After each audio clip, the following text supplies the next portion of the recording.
بسم اللہ الرحمن الرحیم۔ السلام علیکم ورحمۃ اللہ وبرکاتہ۔ آج کی ویڈیو میں ہم آپ کو صدقے کی فضیلت جو کہ قرآن مجید اور احادیث مبارکہ میں وارد ہوئی ہے اور صدقہ دینے والے ایک شخص کا واقعہ بیان کریں گے کہ کیسے صدقہ ادا کرنے کی وجہ سے اللہ نے اسے بیکاری سے امیر ترین شخص بنا دیا۔ فرمان باری تعالیٰ ہے، اے ایمان والوں، جو کچھ ہم نے تمہیں دیا ہے اس میں سے وہ دن آنے سے قبل اللہ کے راستے میں خرچ کر لو جس دن نہ کوئی تجارت ہوگی، نہ ہی دوستی کام آئے گی اور نہ سفارش، اور کافر ہی ظالم ہیں۔ ابو ہریرہ رضی اللہ تعالیٰ عنہ بیان کرتے ہیں کہ رسول کریم صلی اللہ علیہ وسلم نے فرمایا، اللہ تعالیٰ کا فرمان ہے، اے ابن آدم خرچ کر، میں تجھ پر خرچ کروں گا۔ ابو ہریرہ رضی اللہ تعالیٰ عنہ بیان کرتے ہیں کہ نبی کریم صلی اللہ علیہ وسلم ہر دن میں صبح کے وقت دو فرشتے ہیں، ان میں سے ایک کہتا ہے، اے اللہ خرچ کرنے والے کو نعم البدل دے، اور دوسرا کہتا ہے، اے اللہ روک کر رکھنے والے کا مال تلف کر دے۔ اب واقعے کی طرف آتے ہیں۔ ایک بھکاری نے ایک بزرگ کے سامنے دست سوال دراز کیا اور ساتھ ہی دعا دی، اللہ تمہیں بادشاہ بنائے۔ بزرگ نے اس سے پوچھا، کیا تم بادشاہ بننا چاہتے ہو؟ بھکاری نے حیران ہو کر جواب دیا، جناب میں نسلوں کا بھکاری، میں کیسے بادشاہ بن سکتا ہوں؟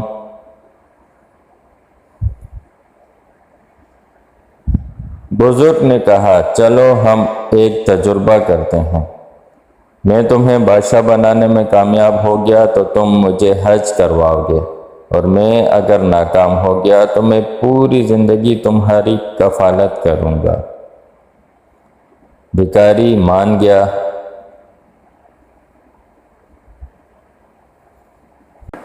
بزرگ نے اس سے کہا، تمہاری جیب میں کتنے پیسے ہیں؟ بھکاری نے پیسے گنے، وہ 30 روپے تھے۔ بزرگ نے اسے مٹھائی کی دکان پر بھیجا، 30 روپے کی جلیبیاں منگوائیں۔ سامنے بے روزگار مزدور بیٹھے تھے۔ بزرگ نے اسے حکم دیا، تم یہ جلیبیاں ان مزدوروں میں تقسیم کر دو۔ بھکاری جلیبیاں مزدوروں میں بانٹ آیا۔ بزرگ نے اسے ساتھ بٹھا کر کھانا کھلایا اور حکم دیا، تم گھر چلے جاؤ، 30 دن انتظار کرو اور دیکھو اللہ تعالیٰ کی طرف سے کیا پیغام آتا ہے۔ بھکاری چلا گیا۔ وہ تیسرے دن دوڑتا ہوا بزرگ کے پاس آیا، وہ خوشی سے چھلانگیں لگا رہا تھا۔ بزرگ نے وجہ پوچھی۔ بھکاری نے بتایا، مجھے پچھلے مہینے ایک کلرک نے بھیک میں پرائز بونڈ دیا تھا، میں نے وہ بونڈ سنبھال لیا، آج وہ بونڈ نکل آیا، میں بیٹھے بٹھائے 3 لاکھ روپے کا مالک بن گیا۔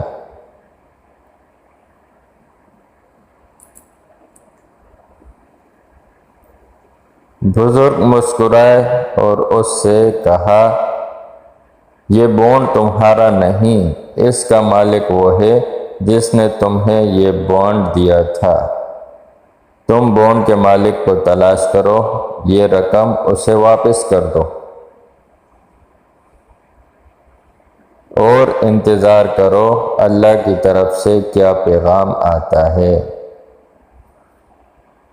بھکاری کو یہ آئیڈیا بہت برا لگا، لیکن اس کے باوجود اس نے کلرک کو تلاش کیا اور بونڈ لے کر اس کے پاس پہنچ گیا۔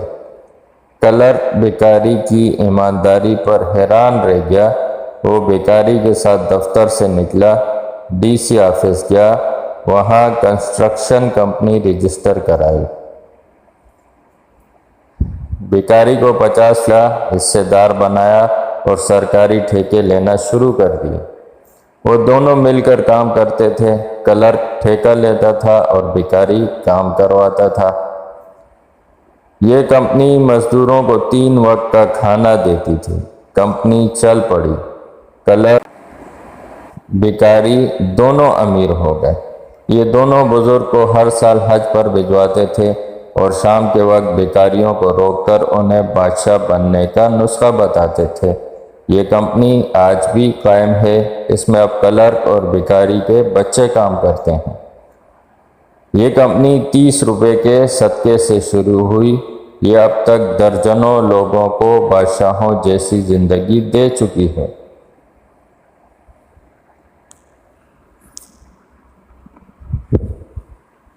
میں ذاتی طور پر ایسے 20 لوگوں سے واقف ہوں جو جاہل بھی ہیں، نالائق بھی اور غیر محتاط بھی، لیکن ان پر اللہ تعالیٰ کا کرم برستا رہتا ہے۔